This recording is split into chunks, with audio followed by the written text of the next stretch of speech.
এই সূরা ইখলাসটাও সুন্দর করে শিখা। সূরা ইখলাসের গুরুত্ব অনেক, সূরা ইখলাসের গুরুত্ব খুব বেশি। সাহাবাই কেরামের মধ্যেও ছিল। সাহাবাই কেরাম এমন এক সাহাবী ছিল যে নামাজে প্রথম রাকাতেও সূরা ফাতিহার সাথে সূরা ইখলাস পড়তো, দ্বিতীয় রাকাতেও সূরা ফাতিহার সাথে ইখলাস পড়তো, খালি ইখলাসই করতো। মুসল্লিরা অভিযোগ দিয়েছে আল্লাহ নবীর কাছে, ইয়া রাসূলুল্লাহ, কি ইমাম পাঠাইছেন আমাদের মসজিদে, খালি সূরা ইখলাস পায়, আর কি সূরা জানেন না? হে আল্লাহ রাসূল সাল্লাল্লাহু আলাইহি ওয়াসাল্লামের কাছে বিচার নিয়ে গেছে। তো রাসূলুল্লাহ সাল্লাল্লাহু আলাইহি ওয়াসাল্লাম ইমাম সাহেবরে ডাকছে, কি খালি সূরা ইখলাস পাঠ করেন, কারণ কি আর কোন সূরা জানেন না? কয় হ্যাঁ জানি তো। কয় তাহলে সূরা ইখলাস পড়েন কেন? কয় হুজুর, আপনার মুখে শুনছি সূরা ইখলাস পড়লে আল্লাহ আপনি হাসরের ময়দানে আপনি নাকি শাফাআত করবেন। সুবহানাল্লাহ, সব বেশি, এজন্য পড়ি। মুখস্থ আরো সূরা আছে কিন্তু ওটা পড়ি না, সূরা ইখলাস বেশি বেশি পাঠ করি। আল্লাহ নবী কয় ঠিক আছে, পরের রাকাতে পড়ো, আগের রাকাতে আরেকটা সূরা মিলাও, ঠিক আছে। তো সাহাবায়ে কেরামের মধ্যেও সূরা ইখলাসের গুরুত্ব বেশি ছিল, এজন্য সূরা ইখলাস বেশি বেশি পাঠ করা, বিশেষ করে আব্বা আম্মার কবরের পাশে দাঁড়ায় সূরা ইখলাস পাঠ করা অনেক ফায়দা। আব্বা আম্মা এই যে ঘুমায় আছে না, কত মানুষের আব্বা আম্মা কত আপনজন ঘুমায় আছে, সূরা ইখলাস পাঠ করা মাত্রই তাদের দিলের মধ্যে শান্তি আল্লাহ অটোমেটিক দিয়ে দেয়। সুবহানাল্লাহ, কবরে পৌঁছায় দেয়। ঘটনা আছে, সন্তান যদি পিতা মাতার জন্য সূরা ইখলাস পাঠ করে, নেক আমল করে, আল্লাহ তাআলা সাথে সাথে পাঠায় দেয়। শাইখ জাকারিয়া রহমাতুল্লাহি আলাইহি তার ছাত্রদেরকে এই কথা বোঝানোর জন্য একটা ঘটনা শুনিয়েছিলেন, যে সন্তান যদি মা বাবার জন্য দোয়া করে, কিছু নেক আমল করে, এগুলো তার কবরে যে পাঠানো হয়, এই জন্য একটা ঘটনা শুনিয়েছিলেন।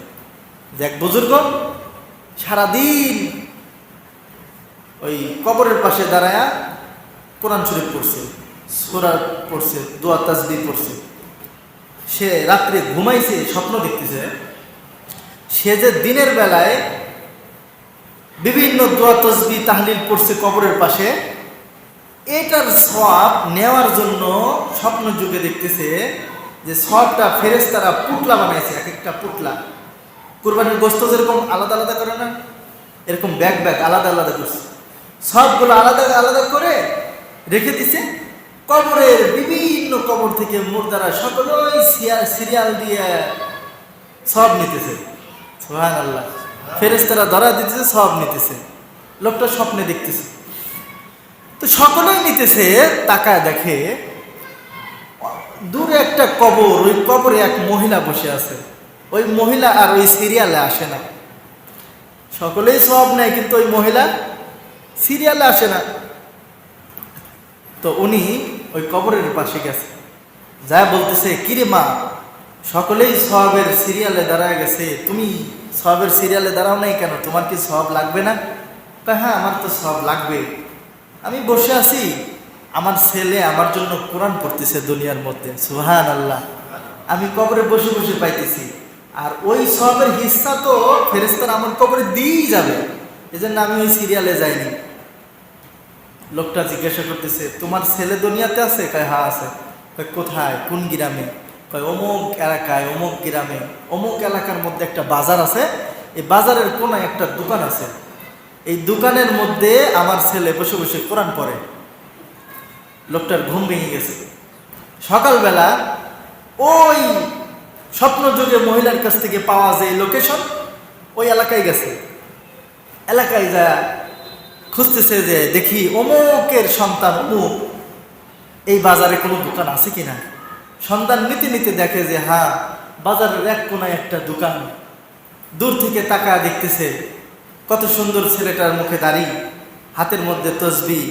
কাস্টমার আসলে বেচা কেনা করে, কাস্টমার চলে গেলে বসে বসে তসবিহ পড়ে।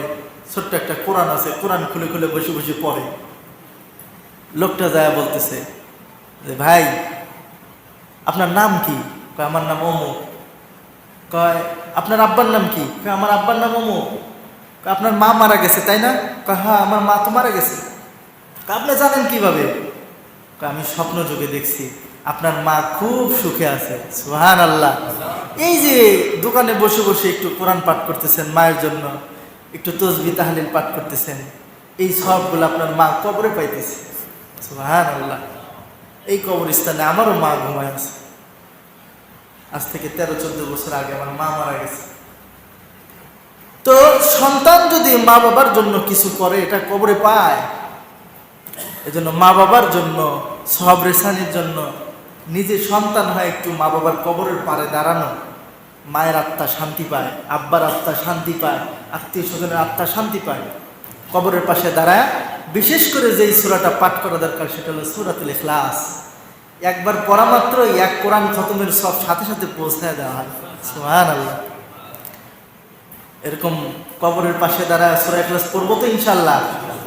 কাশীনাথপুর যাইতেছি, রোডে গাড়ির মধ্যে আছি, পড়তে থাকি, সালাম দেই, আসসালামু আলাইকুম ইয়া আহলাল কবুর ইয়াগফিরুল্লাহু লানাকুম ওয়া আনতুম সালাফুনা ওয়া নাহনু বিলা আসার। কবর দেখে দোয়া করি। এতটুকু না পারলে কমপক্ষে সূরা ইখলাস পাঠ করি। গাড়ির মধ্যে পড়া যাবে না ইনশাআল্লাহ? কবর দেখলেই দোয়া করবো। শুধু মা বাবার কবর কেন, অন্যের কবরের পাশেও দাঁড়ায় যদি আমি এ ধরনের দোয়া তাসবিহ পড়ি, তাহলে মরণের পরে আশা করা যায় আমার কবরের পাশেও একজন এরকম দাঁড়ায় দাঁড়ায় দোয়া তাসবিহ পড়বে। সুবহানাল্লাহ।